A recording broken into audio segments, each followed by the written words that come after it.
Check. Check. Good. Check.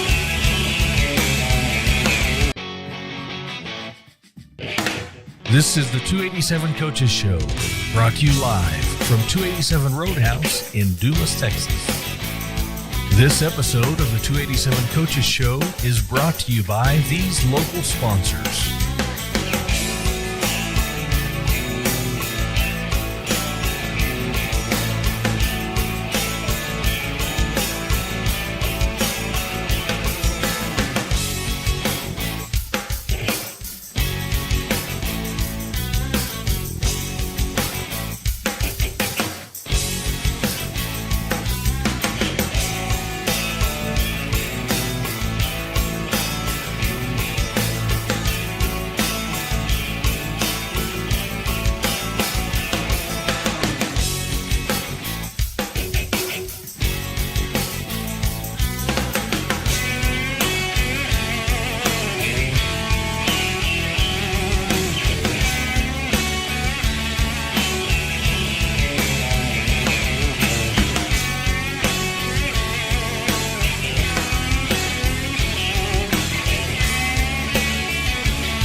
Hello, everyone. Welcome to the 287 Coaches Show. I'm Raymond Rady. We are here at 287 Roadhouse in Dumas.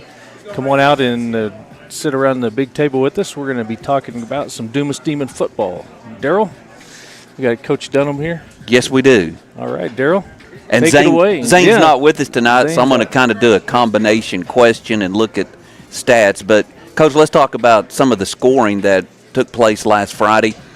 The first quarter and second quarter was kind of back and forth, everyone testing each other out, kind of like a chess match. You did give up the opening kickoff. You kind of bobbled that, and they got the ball back, but you were able to stop them, and then another punt. So tell us about the start of that game. We did. It didn't quite start exactly, like we'd want it to. The opening kickoff comes out. We bobble it, and they get on it. And I talked to our team about the same. You never want that to happen. But at the same time, I thought it was a really, really good learning experience. That came out. We sort of got hit in the mouth there really early. Our defense came out on the field and just played really, really well. I thought that's something that we did all night long. Was when we weren't just firing on all cylinders, that. Whatever it was, that the other side of the ball was really doing a really good job and keeping us in the ball game. And so we didn't start exactly like we wanted to. Only 6 points in the first half, but thank goodness it's a football game of 4 quarters. And so there's going to be times where we need every single one of those, and that was the other night. Well, I thought that play, and I've looked at it numerous times on the replay. You had about 3 minutes left in the half, and Braden Boggs rushing kind of rolled to the right, and Oliver Ortiz, I think, is running kind of a corner route, connected. Just a good play all the way around. It was a good play. Got Braden outside of the box where he does a really good job. He has a great job of getting his eyes downfield, getting outside of the pocket. Maybe where he has a run pass option, and did a good job. Really just threw it down the field. Oliver Ortiz, a kid, we've been talking about him every single week. I think he's really starting to gain some strength, and is really starting to stand out for as one of our playmakers on our receiver group. And so, really, really excited about the way that he's playing. I thought he did a great job catching the ball all night, and he's a fast kid. He's got a really, really good burst and good vertical threat. And so it was a good play between Braden. I think it gave Braden some confidence, and he's going to need that from time to time with the receivers.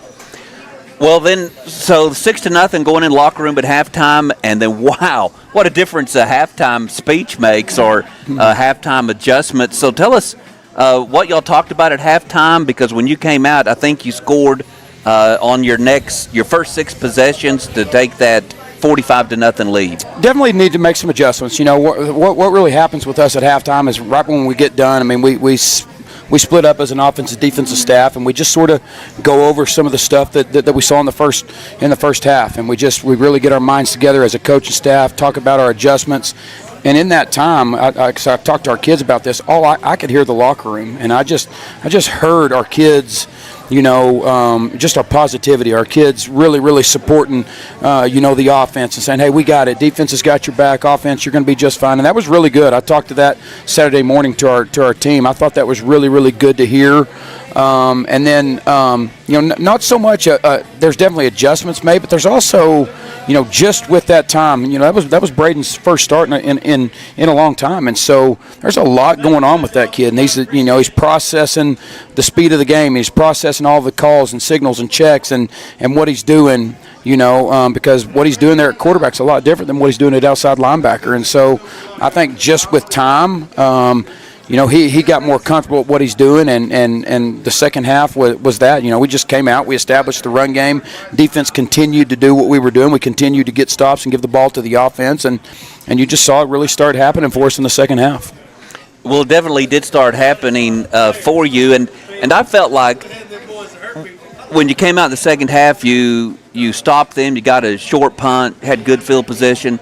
And all of a sudden, I think the first 2 or 3 plays, it was designed for Braden Boggs Rushing to be the rusher. And it was James Bednors came up and became the blocking back. And I felt like that opened up room for your running backs then that maybe they hadn't had earlier. It did. You know, and I think definitely we've talked about it even early in the season. You know, when Braden was rotating reps at quarterback, we talked about, you know, the threat of when he's in the backfield. I mean, I really do, and I think, you know, I think he'll continue to prove this to be true. I mean, Braden can throw the football too. He was our all through the summer in 7-on-7. He was our quarterback, and he took us, you know, down to state 7. I mean, a 100% passing league, and so he can, and I promise you he'll do that. He was just a lot of processing was going on Friday night for him, and I think we'll just continue to see him.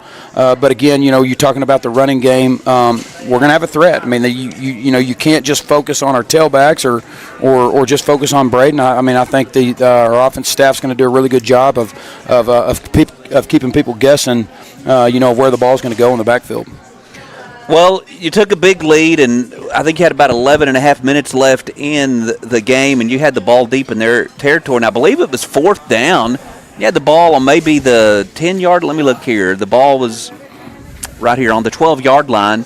And I thought that was a good call from your offensive coaching staff to kind of catch James Bednors coming out of the backfield. We did. Ran a little bootleg, had a whole lot of success with that. And you know, anytime that we run the ball very, very effectively, it's going to open up, you know, our play action. That's just what that is, a play action. It also, you know, allows us to get Braden out on the move and maybe not just standing in the pocket. I think it's real important that we work into his strengths. That's something that he does really well. And you know, we ran that a couple of times. We'd ran it a little bit earlier, and we got a lineman downfield, and Sabian missed a catch down there. But you know, I think that's going to be something we're going to have to continue to do, is just work into the strengths of Braden. Getting him on the move is something he definitely has a lot of success with. Well, let's talk about the defense for a moment because, well, first of all, let me just say that to me, and I'm just a guy up in the booth watching the game, but to me it was the offensive and defensive line winning the line of scrimmage that enabled Dumas to score 45 points and also to keep Hereford at, I think, at 106 yards in total offense. I totally agree with you, and that's we talked about it before the game, and I said that this game would be won up front. You know, it's there's no question about that. I think our defensive line did a great job And then a lot of that, I thought they pressured the quarterback really, really well. I thought he continued all night long that he was, really, really concerned about pressure. He couldn't get his eyes downfield on his receivers all the time because, our defensive line was doing such a great job of putting pressure on him. And then a lot of that goes hand in hand, with the secondary. I thought we did a great job in coverage. Had our guys covered up, had them blanketed in the back end. And anytime you do that, there's a chance for coverage sacks. There's a chance that your front three up there that are going to get a push and make some plays, and they did. I don't know what it was total. I would say probably around 7 sacks we had that night. I don't know exactly what it was because I think Jaden himself had 4 of them. So yeah, I know Jaden had 4, and let's just move and talk about Jaden for a moment because we named him as our player of the game, and I know it was here somewhere on how many tackles Jaden had. At least I thought I kept that. I want to say he had 8 tackles, 2 for loss, and 4 sacks. Something around there. I'd say he had 12 total tackles or something like that. And then, yes, he did have 4 sacks. And again, that's another name that we continue to talk about week in, week out. Jaden is really starting to play with a whole lot of confidence. He's a really athletic kid down there on the defensive line. And, him and Cannon Speck just do a really, really good job of complementing each other. I thought Cannon had another really good game from the defensive line. And we were expecting that at the beginning of the year. I thought that would be our strength defensively coming in, and it's really down the defensive stretch. It's really proven that it is our success, and I think they're allowing some of our young guys in the back end and even at the linebacker position grow up as we go through this this district play. Well, in addition to the defensive line, and we mentioned Jaden Jira. The defense as a whole, you held a team that probably had been averaging over 300 yards a game to a total of 106 yards. And I went back and looked at that, and I think they had 2 pass plays for about 30 yards each. You take away those 2 pass plays, and you really held them to about 50 yards in total offense. I agree, and we talked about that on Saturday morning. We think 2 of the passes that they actually did complete, wasn't more of what they did, but what we didn't do. One of our safeties on one of them really, just over-adjusted a little bit too early and let him get behind him, and that was one that they connected on. And then, the H-pop was another one that they connected on that we just got our eyes in the backfield. And so that's something that that I believe that we need to do better. And if we execute a little bit better, those are plays that that they don't get. And so I agree with you. It takes about 60 yards off of their total. And so really, really excited. I think anytime that we held them to like a negative 27 yards rushing. A lot of the sacks goes in with that, but all part of the game. And so really, really proud of the way that our kids are starting to execute. I really think our defense is starting to feel themselves a little bit and really starting to understand our scheme and our system and having a whole lot of confidence in our game plan and the way that they're playing as well. Well, I would agree with that. And then the other player I wanted to mention, that we'll look at some replays from last week. Angel Quiros went out early in the game, and a young man by the name of I had it right Brian here. Rangel? Yeah, Brian Rangel came in. He actually had a pretty good game. Let me find his number here. I had it just a second ago. He had 2 tackles that he had solo tackles, and I'm not sure how many other tackles he was in on, but it seemed to me he had a good game. I think he did a super job, and that's just a testament to any kid that's on our football team that might not be getting the reps that they're wanting.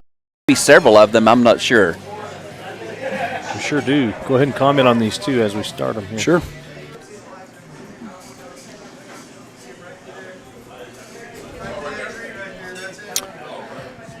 Again, Braden, just a really good job. He's a very dynamic player. He's really, really good on his feet, and so he's going to be a kid that's always going to be able to get outside the pocket when things break down the field. This is just a full defensive performance. That wasn't just one kid, just a lot of orange shirts to the football. I thought we saw a bunch of that all night long. Jaden Jar, kid that we've talked about each and every week, just with his pass rush moves, a relentless pass rush there, just continues to put pressure on the quarterback. And again, I think a lot of that's to our coverage down the field. Yeah, he couldn't find anybody open. I thought this was a good play from Oliver. Agree. That's what Third we needed. down. It was third and long, Yeah. and just a great effort play, yard after catch, yard after contact. I did a really good job keeping his feet moving and turning something into a really positive play. Hunter Coley, really good shot coming out of the defensive backfield. a kid that just continues to get confidence and continues to play better each and every week. Yeah, and they never tried that play again after that. They did not. This is a huge play. Manuel Banez, our corner, a guy that, that's a lot of their plan right there was to motion, get a corner locked up on the tight end, and get him having to run fit, and he proved that he can do that. Really got downhill, made a great tackle in the backfield. Again, just, a group of defensive players on the football, gang tackling. Another Braden to Oliver. This is our bootleg play.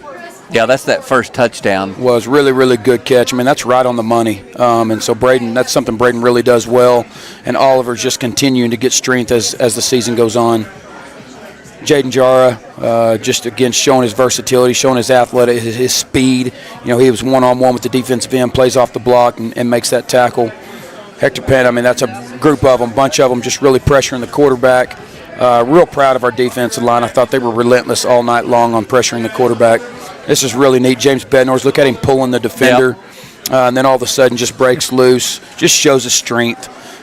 He's a kid that's really, really playing really well for us right now. Sabian Perry, a guy, too, that's continued to play better for us each and every week, putting a lot of pressure on the quarterback. There's Zyrell Murga. A kid that's just really, really playing well for us right now. Beyond his touchdowns, he graded out like 94% from the game, and so that's something that a lot of people don't see or know anything about, but 94% of the time he was doing exactly what he was supposed to do, and so we can be successful when we got kids that are performing like that and locking into the game plan. No doubt. Cannon Speck pressuring Emmanuel Banez.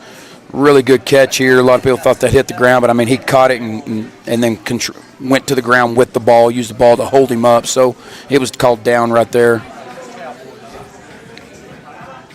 You can look at the holes. I mean, we talk about James Bednors, but those holes were really, really big. And then, just James turning on the jets. He's really starting to be a really explosive player. Early in the year he wasn't quite as explosive. I think he is now. Just doing a really good job. Fumble recovery right there by Sabian Perry. Good to see a lot of excitement out of our defensive kids.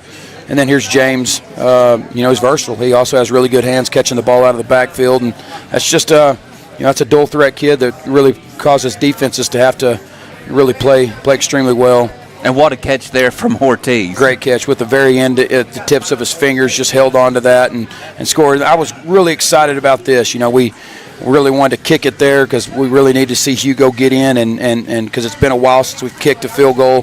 Thought he did a really good job, as we're also working, with some different snappers and different holders. So that was good for us. And that last play showed Hector Pando, and I think he's a sophomore. He's a junior. Oh, he's a junior, but he had that center back about 5 yards. He's doing a really good job. He's playing really well. He's a big, strong kid, and is really, really making a presence on our D-line there in the inside.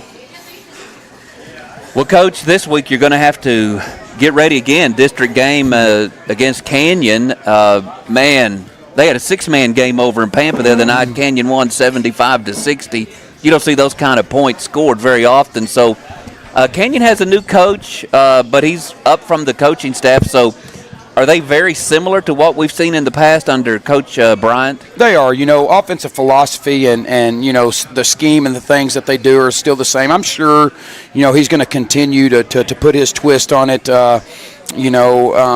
But a lot of the same formations, doing a lot of the same plays, same schemes, and so that's not changing a whole lot. And yeah, I mean, as you talked about that 75-60, I wasn't prepared for that. I when the game's over and you look on your football app, I thought that definitely somebody was messing with the score on that. But come to find out, it was true. And so, Canyon's a really good football team. They're very explosive on the offensive side of the football right now, and that's going to be a challenge for us.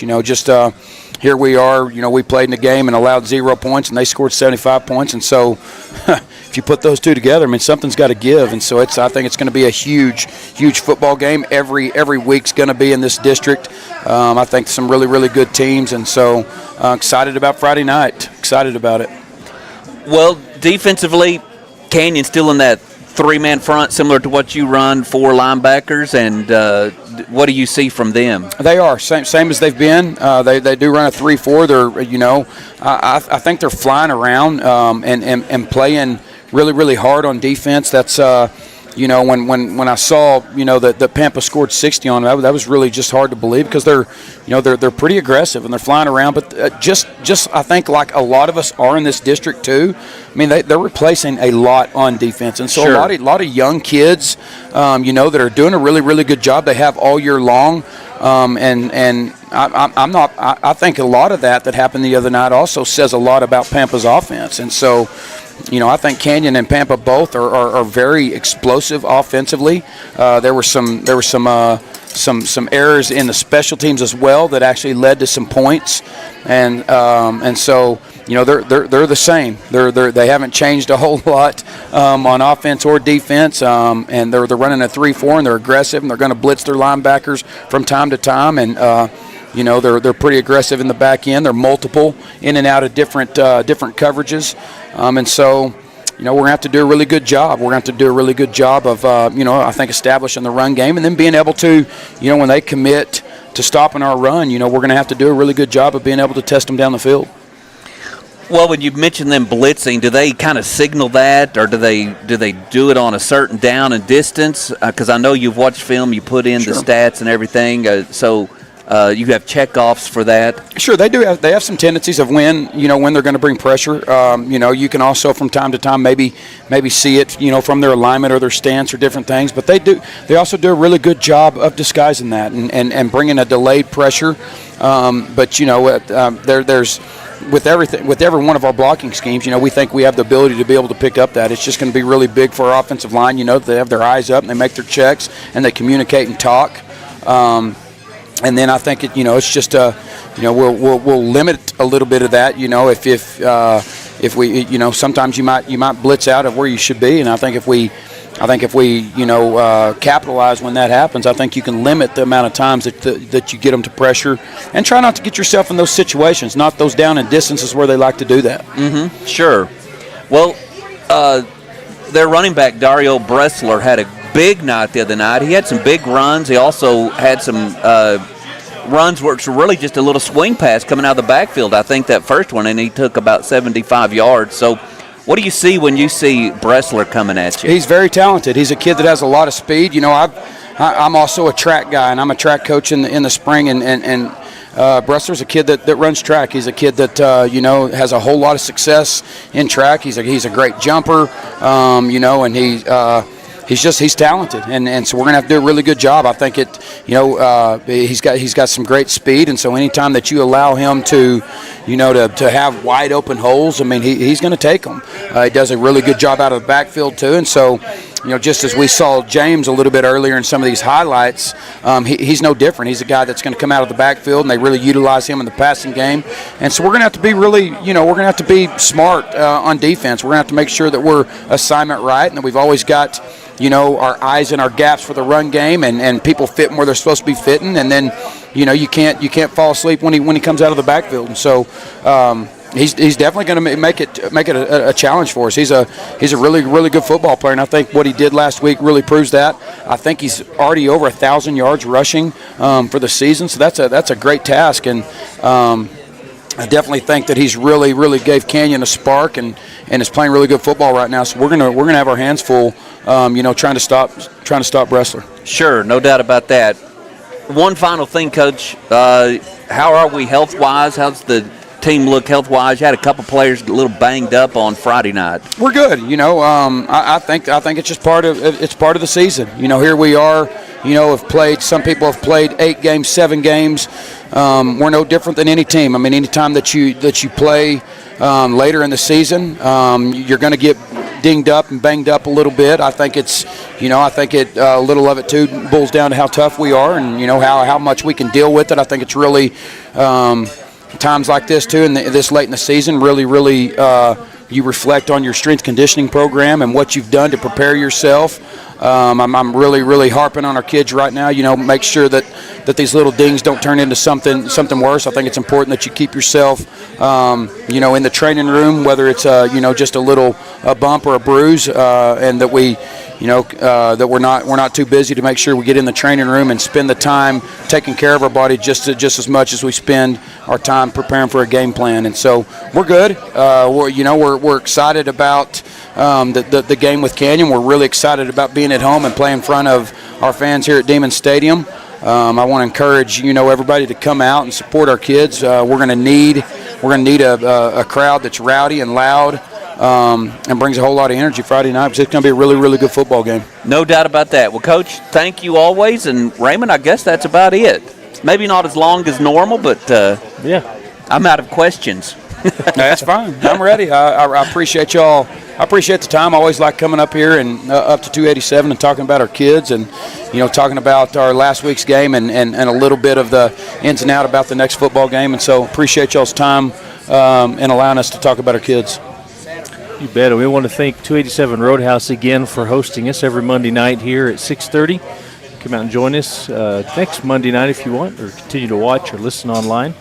And thank you guys for joining us. We'll talk next Monday. See you Friday night. All right. Thank you, Yes, sir. Raymond. Thank you.